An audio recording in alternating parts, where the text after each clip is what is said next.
શું તમને પણ ક્યારેય એવું લાગે છે જેમ જેમ ઉંમર વધે છે તેમ તેમ શરીરની ઉર્જા ઘટવા લાગી છે? શરીરમાં હવે પહેલાં જેવો જોશ અને તાકાત નથી રહી અને તમારું શરીર થાકવા લાગ્યું છે? તમારું મન પણ હવે થાકવા લાગ્યું છે?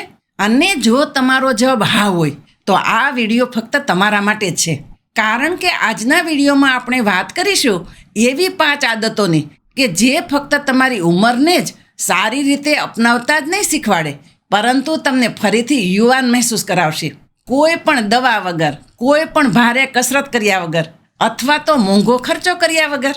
આજના સમયમાં જ્યારે મોટાભાગના લોકો 60 વર્ષની ઉંમર પછી પોતાને સાવ સીમિત માની લે છે અને તેની સામે અમુક એવા લોકો પણ છે જે લોકો 75 વર્ષની ઉંમરે પણ ઝડપથી ચાલતા હોય છે, હસતા ખીલતા હોય છે અને જીવનનો પૂરો લાભો લેતા હોય છે. તો હવે પ્રશ્ન એ ઉત્પન્ન થાય છે, એવી શું વસ્તુ છે કે જે આ લોકોને બીજા લોકોથી અલગ બનાવે છે? તો તેનો સીધો જ જવાબ છે તેમની રોજબરોજની આદતો.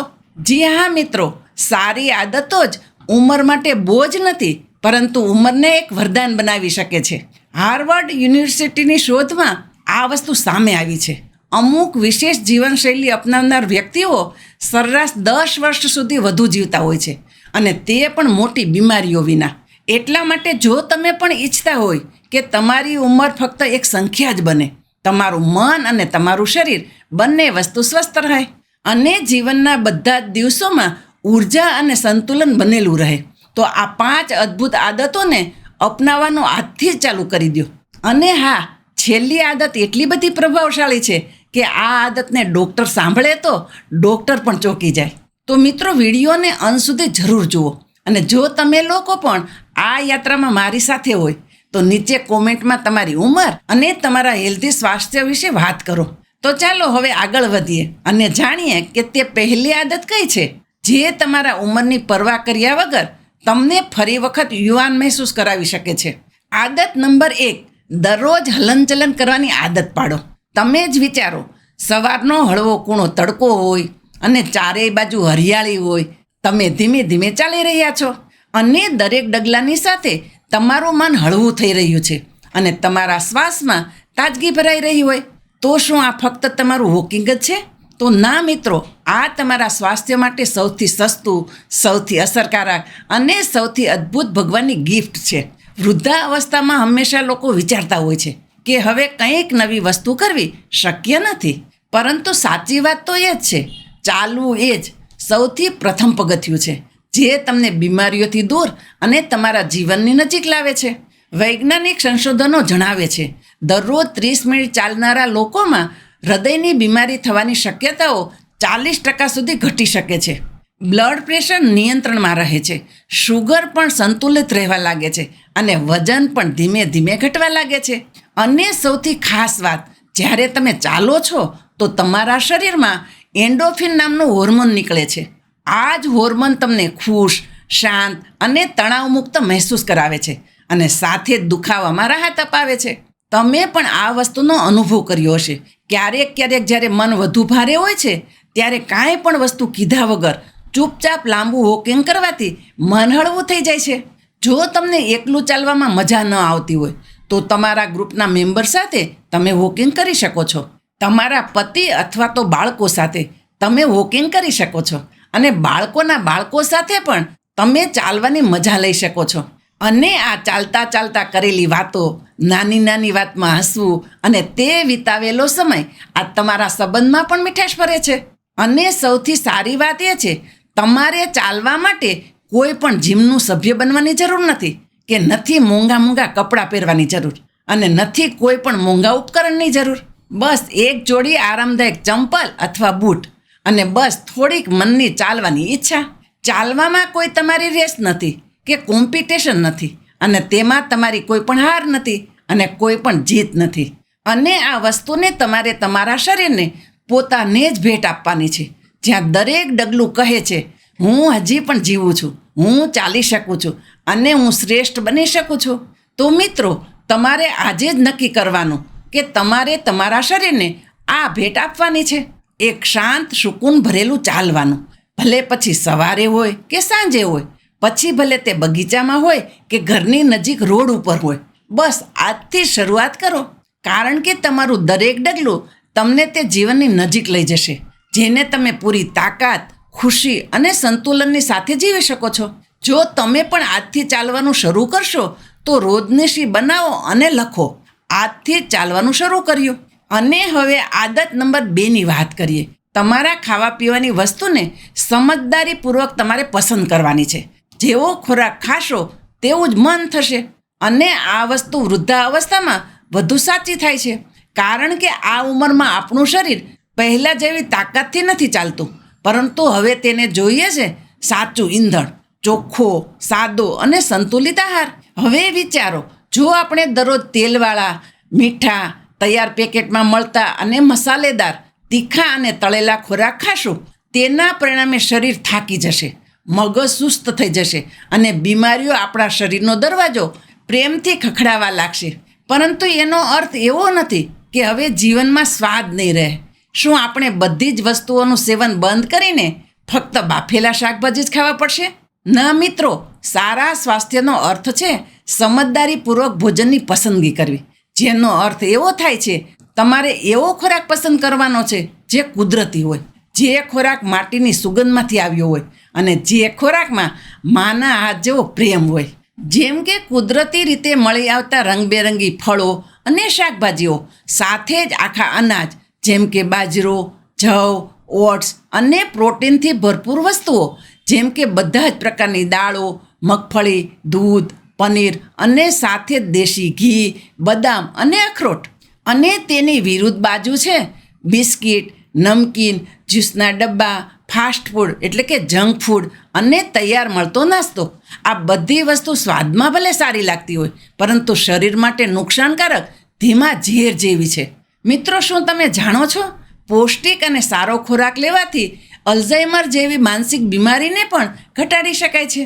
જેનો અર્થ થાય છે ફક્ત શરીર જ નહીં, પરંતુ તમારું મગજ પણ હેલ્ધી રહેશે. અને એક બીજી વાત, પાણી, જેને આપણે હંમેશા ભૂલી જઈએ છીએ. વૃદ્ધા અવસ્થામાં તરસ ઓછી લાગે છે, પરંતુ એનો અર્થ એવો નથી કે તમારા શરીરને પાણીની જરૂરિયાત પણ ઓછી છે. દિવસ દરમિયાન તમારે થોડી થોડી માત્રામાં પાણી પીતું રહેવું જોઈએ, અથવા તો તમે લીંબુ પાણી, વરિયાળીનું પાણી અથવા તો હર્બલ ચા જેવા વિકલ્પ પસંદ કરો. હવે પ્રશ્ન આવે છે, આટલી બધી વસ્તુને એકસાથે યાદ કેવી રીતે રાખવી? તો મિત્રો, સાવ સરળ છે. તમારે ધીમે ધીમે થોડી થોડી આદતો જોડતી જવાની. તમારે સવારના નાસ્તામાં એક ફળનો ઉમેરો કરવાનો છે. સફેદ બ્રેડની જગ્યાએ જુવાર અને બાજરાની રોટલી ખાવાનું પસંદ કરો. સાંજે જ્યારે નાસ્તામાં ચા પીતા હોય ત્યારે બિસ્કિટની જગ્યાએ અમુક શેકેલા ચણા અથવા તો મખાનાનું સેવન કરો. અને હા, જ્યારે તમે પોતે જ તમારો ખોરાક રાંધો છો તો એ ખોરાકમાં સ્વાદ પણ રહે છે અને સ્વાસ્થ્ય પણ. હંમેશા યાદ રાખજો, તમારું ભોજન ફક્ત તમારું પેટ ભરવા માટે જ નથી, તે તમારી ઉંમર વધારવા, મનને શાંતિ દેવા અને શરીરને સંતુલન દેવાની રીત છે. તો મિત્રો, આજે જ તમારા રસોડાને તમે ધ્યાનથી જુઓ. શું તે રસોડામાં તમારું જીવન વધારે તેવા કલરના ખોરાક પડ્યા છે કે પછી ખાલી પ્લાસ્ટિકના પેકેટ અને તૈયાર પેકિંગમાં મળતો ખોરાક જ છે? જો તમે પણ આજથી સમજદારીપૂર્વક તમારા ખોરાકની પસંદગી કરશો તો મિત્રો કોમેન્ટમાં જરૂર લખો, આજથી જ હું સ્વસ્થ ખોરાક ખાઈશ. હવે આદત નંબર 3ની વાત કરીએ. મગજને દરરોજ કાર્યરત રાખો. ભલે પછી તમારી ઉંમર 60 વર્ષની હોય કે 70 વર્ષની હોય અથવા તો 80 વર્ષની ઉંમર કરતાં પણ મોટી હોય, પરંતુ જો તમારું મગજ તેજ હશે તો તમારું દિલ યુવાન બનેલું રહેશે. મગજને વ્યસ્ત અને સક્રિય રાખવું એક એવી આદત છે જે ફક્ત તમારી યાદશક્તિને જ બચાવતું નથી, પરંતુ એકલાપણું, તણાવ અને માનસિક થાકથી પણ તમને દૂર રાખે છે. હવે એક સાચો અનુભવ સાંભળો. રમેશભાઈ 74 વર્ષના રિટાયર્ડ શિક્ષક છે. રિટાયરમેન્ટ પછી જ્યારે કામની ભાગદોડ ઘટી ગઈ તો તે વ્યક્તિનું મન પણ રોકાઈ ગયું અને ધીમે ધીમે તેમને લાગ્યું કે હવે તેઓ વાતો ભૂલવા લાગ્યા છે. જૂની વસ્તુઓ હવે તેમને યાદ રહેતી નહોતી અને સૌથી વધુ તેમને તકલીફ એ હતી કે તેઓ હવે એકલા થઈ ગયા હતા. એક દિવસ ઘરની નજીક લાઇબ્રેરીમાં તેમણે વૃદ્ધોને ન્યૂઝપેપર વાંચતા જોયા. શરૂઆતના સમયમાં તેઓ ફક્ત દૂરથી જોતા રહ્યા અને પછી એક દિવસ તેઓ તે લોકોની સાથે જઈને બેસી ગયા, કોઈ પણ આશા લીધા વગર. ત્યાંનું વાતાવરણ એવું હતું કે બધા વૃદ્ધો અંદરો અંદર વાતો કરી રહ્યા હતા, એકબીજા સાથે બહેસ કરી રહ્યા હતા. કોઈ વ્યક્તિ કવિતા ગાઈ રહ્યો હતો અને કોઈ વ્યક્તિ શાયરી પણ કરતો હતો. અને રમેશભાઈને એવો અનુભવ થયો કે તેમના મનની અંદર કંઈક ફરીથી જાગતું હોય. ધીમે ધીમે રમેશભાઈએ દરરોજ ત્યાં વાંચવા જવાનું શરૂ કર્યું. ક્યારેક ન્યૂઝપેપર, ક્યારેક કોઈ આત્મકથા અને ક્યારેક કોઈ પ્રેરણાદાયક વાર્તા. અને પછી ચેસ, અંતાક્ષરી અને એવી બધી રમતોમાં તે લોકો સાથે ભાગ લેવા લાગ્યા. ફરીથી તેમનું મગજ દોડવા લાગ્યું. અને આજે રમેશભાઈ લાઇબ્રેરીમાં પોતે જ બધા લોકોને કંઈક ને કંઈક નવી વસ્તુ શીખવાડવા લાગ્યા છે. હવે તેઓ ઓનલાઈન ક્લાસીસ પણ લે છે અને યુવાન લોકોને વાર્તાઓ કઈ રીતે લખવી તેની માહિતી પણ આપે છે. એટલા માટે હંમેશા યાદ રાખજો, મગજને સક્રિય રાખવાનો અર્થ એ છે દરરોજ કંઈક નવું વાંચવું, કોઈ નવી ભાષા અથવા તો કોઈ નવી વસ્તુ, જેમ કે કોઈ કલા શીખવી, શતરંજ જેવી રમતો રમી, દરરોજ મનની વાતોને એક ડાયરીમાં લખતી જવી અને સૌથી મહત્ત્વપૂર્ણ બીજા લોકો સાથે વાતચીત કરતું રહેવું. જ્યારે તમે કોઈ વ્યક્તિ સાથે વાતચીત કરો છો અથવા તો કોઈક વ્યક્તિના વિચાર સાંભળો છો તો ત્યારે તમારું મગજ એક્ટિવ થાય છે. અમુક વસ્તુ વિચારવા ઉપર મજબૂર થાય છે અને તમારું મગજ પોતાને જ મજબૂત કરે છે. અને ત્યાં સુધી મેડિટેશન પણ તમારા મગજને સ્પષ્ટતા અને સંતુલન આપે છે. અને ખાસ કરીને મેડિટેશન એટલે કે ધ્યાન કરવું. દરરોજ 5 થી 10 મિનિટ માટે શાંતિથી બેસવું, ઊંડા શ્વાસ લેવા, આ તમારા માનસિક સ્વાસ્થ્ય માટેનું અમૃત બની શકે છે. તમારે કોઈ મોટું લક્ષ્ય નથી પ્રાપ્ત કરવાનું, બસ આજથી જ નાની શરૂઆત કરવાની છે. દરરોજ કોઈ પણ સારી બુકનું એક પત્તું જરૂર વાંચવાનું અને દરરોજ એક પહેલી હલ કરવાની કોશિશ કરો. તમારા મિત્ર મંડળમાં મન ખોલીને વાત કરો, કારણ કે યુવાની શરીરથી નહીં પરંતુ તમારા વિચારથી હોય છે. એટલે જો તમે પણ આજથી જ તમારા મગજને કોઈ પણ કામમાં સક્રિય રાખવાનો સંકલ્પ લઈ રહ્યા હોય તો કોમેન્ટમાં જરૂર લખો, મારું મન હજી પણ યુવાન છે. હવે આદત નંબર 4ની વાત કરીએ. શરીરને થોડી ઘણી તાકાત વધારવાવાળી કસરતો જરૂર કરો. ઘણા બધા લોકો માને છે કે શરીરમાં તાકાત વધારવાવાળી ટ્રેનિંગ તો ફક્ત યુવાન લોકોનું કામ છે. જે યુવાન લોકો દરરોજ જિમમાં જાય છે, વજનદાર લોખંડ ઉપાડે છે, અથવા તો જે યુવાનો તેની માંસપેશીઓને મજબૂત બનાવવા માંગતા હોય. પરંતુ સત્ય હકીકત તો એ જ છે, મોટી ઉંમરના વ્યક્તિઓ માટે શરીરમાં તાકાત બનાવેલી રાખવી તેનાથી પણ વધુ જરૂરી હોય છે. કારણ કે આ જ તાકાત તે લોકોને આઝાદીથી જીવવામાં મદદ કરે છે. જેમ જેમ ઉંમર વધવા લાગે છે તેમ તેમ શરીરની માંસપેશીઓ ધીમે ધીમે ઘટવા લાગે છે. અને આ ઘટનાને કહેવાય છે સાર્કોપિનિયા. આ વસ્તુની અસર તમને ત્યારે મહેસૂસ થાય છે જ્યારે પગથિયા ચડવા અઘરા લાગવા લાગતા હોય, ખુરશીમાંથી ઊભું થવામાં જોર લગાડવું પડતું હોય, અથવા તો કોઈક વસ્તુ ઉપાડવામાં તમારા હાથ ધ્રુજવા લાગતા હોય. પરંતુ રાહતની વાત તો એ છે, આ પરિસ્થિતિને ધીમી પાડી શકાય છે અને ઘણી વખત તો આ પરિસ્થિતિને ઉલટાવી પણ શકાય છે. હવે વાત કરીએ કઈ રીતે. બસ શરીરને અનુકૂળ થોડીક હળવી કસરતોની મદદથી, જે કસરતોને તમે ઘરે બેઠા કોઈ પણ મશીન વગર કરી શકો છો. ઉદાહરણના સ્વરૂપે દિવાલની મદદથી પુશઅપ કરવા. આ પુશઅપ હાથોની તાકાતને વધારવા માટે ઉપયોગમાં આવશે. ખુરશી ઉપરથી ઉઠવા બેસવાની ક્રિયા, પગની અને કમરની મજબૂતી માટે અમુક હળવી કસરતો, પાણીની બોટલો ભરીને હળવા હાથની કસરતો, જેના પરિણામે તમારા હાથની બાજુઓ અને ખભા મજબૂત થશે. તમે પેટ માટે અમુક કસરતો કરી શકો છો, જેમાં પ્લેન્ક આવે છે. અને આ બધી કસરતોથી તમારું ફક્ત શરીર જ નહીં, તમારો આત્મવિશ્વાસ પણ મજબૂત થાય છે. જ્યારે તમે પોતે જ ઊભા થઈને કોઈ પણ વસ્તુ ઉપાડી શકો છો, કોઈ પણ વ્યક્તિની મદદ વગર તમે પગથિયા ચડવા લાગો, અથવા તો થાક્યા વગર આખો દિવસ તમે તમારું કાર્ય કરી શકો છો, તો એ જ છે તમારી સાચી સ્વતંત્રતા. અને જે સ્વતંત્રતા તમારી ધીમે ધીમે ખોવાવા લાગી હતી, તે સ્વતંત્રતા તમારા જીવનમાં ફરીથી આવી જાય છે. ઘણી બધી રિસર્ચો જણાવે છે કે નિયમિત સ્ટ્રેન્થ ટ્રેનિંગ અને કસરતો કરવાથી તમારા ફક્ત હાડકાં જ મજબૂત નથી થતા, પરંતુ પડી જવાનો અને ફ્રેક્ચર થવાનો ખતરો પણ 50% સુધી ઘટી જાય છે. અને સારી વાત તો એ છે, તમારે આ માટે કોઈ મોંઘા જીમની જરૂર નથી કે પછી કોઈ જીમના ટ્રેનરની પણ જરૂર નથી. બસ આજથી જ હળવી શરૂઆત કરો.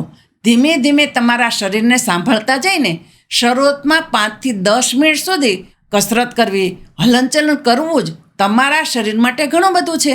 જો તમને કોઈ બીમારી અથવા તો સાંધામાં દુખાવા છે તો આ કસરતો કરતાં પહેલાં તમારા નજીકના ડૉક્ટર પાસેથી સલાહ જરૂર લ્યો. પરંતુ સાવ પૂરી રીતે ઊભા ન રહી જાઓ, કારણ કે શરીરની તાકાતનો અર્થ શરીરનો અકળામણ નથી, પરંતુ આત્મનિર્ભરતાની આઝાદી છે.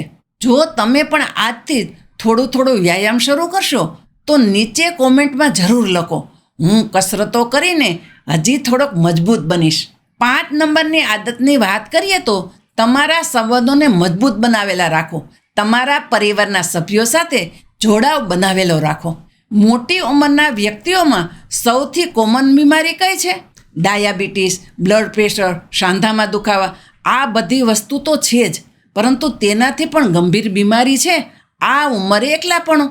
જેમ જેમ બાળકો પોતાના કામમાં વ્યસ્ત થઈ જાય છે, જૂનું મિત્ર મંડળ પણ દૂર થતું જાય છે અને ત્યારે જીવનની ઝડપ ધીમી પડી જાય છે અને આપણે પોતે જ બીજા સાથે વડકા ભરવા લાગીએ છીએ, ક્યારેક જાણી જોઈને અને ક્યારેક અજાણતા. પરંતુ સચ્ચાઈ તો એ છે, આપણા સંબંધ જ એ દોરી છે જે આપણા દિલ અને મગજને બાંધી રાખે છે. હું તમને કાશીમાની વાત કરું છું. કાશીમાની ઉંમર 62 વર્ષ છે. તેનો સ્વભાવ ખૂબ જ શાંત અને સામાન્ય જીવન જીવતા હતા. તેમના પતિનું મૃત્યુ થયા પછી ધીમે ધીમે એકલાપણાએ તેમને ઘેરી લીધા. બસ આખો દિવસ તેમના ઘરમાં ટીવી ચાલતું રહેતું અને ઘરમાં બીજો કોઈ જ અવાજ ન આવતો. તેમનું મન સંકોચમાં રહેતું હતું. તેમનું શરીર પણ સાવ નબળું પડતું ગયું હતું. એક દિવસ વિસ્તારમાં અમુક મહિલાઓ ચાના બહાને ચર્ચા કરવા ભેગી થઈ હતી અને આ ગ્રુપમાં હસી મજાક ચાલતો હતો. અમુક પુસ્તકોની વાતો, અમુક જૂના ગીતો કાશીમાએ ફક્ત બારીમાંથી જોયું અને બીજી વખત મિટિંગમાં કાશીમા પોતે જ તે ગ્રુપમાં જોઈન્ટ થયા અને કાશીમાના જીવનનો બદલાવ ત્યાંથી જ શરૂ થયો. ધીમે ધીમે તે ઘરની નજીક રહેલા બગીચામાં જવા લાગ્યા. અઠવાડિયામાં એક વખત ભજનની મંડળીમાં પણ જવા લાગ્યા અને ઘણી વખત નાના બાળકોને વાર્તા સંભળાવવા માટે પણ જતા. તો તમે જ કહો, આ કાશીમાના જીવનમાં હવે શું બદલાઈ ગયું? કાશીમાના જીવનમાં તેમની ઉર્જા બદલાઈ ગઈ, કાશીમાનો ચહેરો બદલાઈ ગયો અને કાશીમાનું હસવાનું પણ બદલાઈ ગયું. વૈજ્ઞાનિક સંશોધનો પણ આ જ વસ્તુ કહે છે કે મોટી ઉંમરના વ્યક્તિઓ પાસે જો મજબૂત સામાજિક જોડાવ હોય તો તેવા વ્યક્તિઓનું આયુષ્ય લાંબુ હોય છે અને તે લોકો માનસિક રૂપે તેજ હોય છે અને તેમનું શરીર બીમારીઓની સામે સારી રીતે લડતા શીખી ગયું હોય છે. અને સંબંધો ફક્ત ફોન ઉપર કે મુલાકાત જ નથી, પરંતુ તે એક અહેસાસ હોય છે કે કોઈ વ્યક્તિ છે કે જે તમને સાંભળે છે, કે કોઈ વ્યક્તિ છે કે જે તમને યાદ કરે છે, કે કોઈ વ્યક્તિ છે કે જેની સાથે તમે હસી શકો છો અને તેની સામે મન ખોલીને વાત પણ કરી શકો છો. જો તમારા ગ્રુપમાં, તમારા મિત્ર મંડળમાં કોઈ જૂનો મિત્ર હોય, જે વ્યક્તિને તમે વર્ષોથી ફોન નથી કર્યો, કોઈ આસપાસમાં રહેતા વ્યક્તિઓ જે લોકો સાથે તમે ફક્ત દૂરથી હસવા પૂરતો જ વ્યવહાર રાખો છો, અથવા તો કોઈક એવું ગ્રુપ છે કે જેમાં તમે જોઈન્ટ થઈ શકો છો, ચાહે બગીચામાં જ કેમ ન હોય. તો મિત્રો, હવે સમય આવી ગયો છે એવા ગ્રુપમાં જોઈન્ટ થવાનું અને ફરીથી નવું જીવન જીવવાનું. કારણ કે એકલા બેસી રહેવાથી શરીર થાકે છે અને મન ધીમે ધીમે સુકાવા લાગે છે. પરંતુ જ્યારે કોઈ વ્યક્તિ તમારી બાજુમાં બેસીને હસે છે તો ઉંમર પણ રોકાઈ જાય છે. તો તમે પણ કોઈક એવો સંબંધ ફરીથી જોડવા માગતા હોય અથવા તો કોઈ નવા સંબંધની શરૂઆત કરવા માગતા હોય તો કોમેન્ટમાં જરૂર લખો, હવે હું જીવનમાં એકલો નથી, હું મારા મિત્રો બનાવીશ. હવે તમે જ વિચારો કે શું વૃદ્ધાવસ્થા હજી પણ નબળાઈનું જ નામ છે અથવા તો તે એક મોકો છે તમારા જીવનના સૌથી શાંત, સંતુલિત અને સુંદર અધ્યાયને જીવવાનો. મિત્રો, આજના વિડીયોમાં આપણે 5 એવી અદ્ભુત આદતો વિશે ચર્ચા કરી જેને અપનાવીને તમે ફક્ત લાંબી ઉંમર જ નથી પામી શકતા, પરંતુ તમારા દરરોજના દિવસને પૂરી ઉર્જા સાથે, સંતુલન સાથે અને હસતા હસતા જીવી શકો છો. ચાલવાથી ફક્ત તમારું શરીર જ નહીં, પરંતુ તમારી આત્મા પણ એક્ટિવ થાય છે. સાદું અને સમજદારીથી પસંદ કરેલું ભોજન, જે વસ્તુ તમને બીમાર નહીં પરંતુ નવું જીવન આપે છે. મગજને દરરોજ જગાડવું, જેના કારણે યાદો બની રહે અને તમારી વિચારવાની ક્ષમતા હંમેશા તાજી રહે. તમારા શરીરને અનુકૂળ હોય તેટલું હલનચલન કરવું અને હળવી કસરત કરવી.